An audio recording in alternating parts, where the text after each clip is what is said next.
সকলকে পবিত্র রমজান মাসের জন্য শুভেচ্ছা থাকলো এবং সেই সাথে আজকে আমাদের যে ইফতারির পূর্ব মুহূর্তে আমরা সকলে একত্রিত হয়েছি ইফতারির জন্য, সকলকে শুভেচ্ছা, ধন্যবাদ এবং সেই সাথে সকলের জন্য শুভকামনাও থাকবে।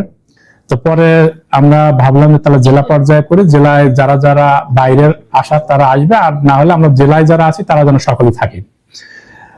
তো এটা আসলে মূল বিষয়টি হচ্ছে যে সকলে মিলে ইফতার করার মধ্যে কিন্তু কয়েকটা বিষয় রয়েছে।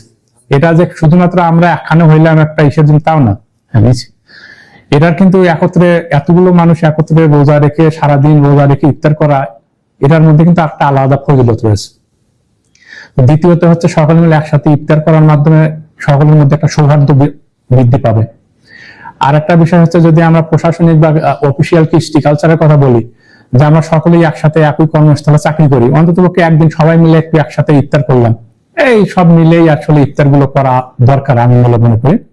এই জন্য বিভিন্ন দপ্তর সংস্থা, মিনিস্ট্রি বা বিভিন্ন অফিস আদালত শিক্ষা প্রতিষ্ঠানে আসলে এইভাবে ইফতারির আয়োজন গুলো করা হয়।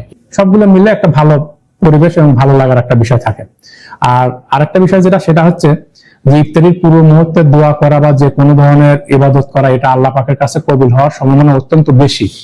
তো আমরা যদি ইফতারির পুরো মুহূর্তে এতগুলো লোক রোজা রেখে একসাথে দোয়া করি, একটু ইবাদত করি, তাহলে আমরা মনে করি যে এতগুলো লোকের মধ্যে কারো না কারোর মাধ্যমে যদি এটা কবুল হয়ে যায়, ইনশাল্লাহ সেটা সম্ভাবনাটা বেশি থাকে। হয়তো আমি এককভাবে সেটা করার সম্ভাবনাটা কম আছে।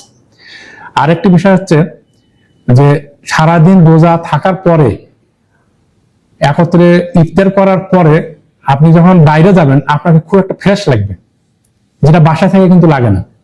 আমি অনেক সময় এটা লক্ষ্য করছি, বাইরে ইফতার করার পরে যখন নামাজ পড়ে যখন আপনি বাইরে যাবেন রাস্তায়, মানে আলাদা একটা প্রশান্তি কাজ করে।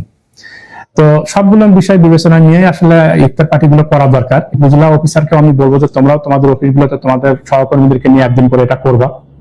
আর আমরা যতটুকু সামর্থ্য বা সম্ভব হয় সেটা আমরা করার চেষ্টা করতেছি। আর সেই সাথে এই পবিত্র রমজান মাস আমাদের প্রভাষণ অফিসার যেটা বললো যে আসলে এটা অত্যন্ত ফজিলতময় বরকতময় মাস। আমরা যে ইবাদতটি করতেছি এর চাইতে অনেক বড় বড় ইবাদত হয়তো বা আমাদের থাকে, কারণ আমরা একটা রোজা রাখতেছি, একটা রোজা একটা ফরজ, কিন্তু আমার সারাদিনে কিন্তু অনেকগুলো ফরজ রয়েছে। তার মানে আমি বুঝাইতে চাচ্ছি যে অন্য কোনো ফরজকে বাদ দিয়ে শুধু রোজা রাখলাম এটা কিন্তু হবে না।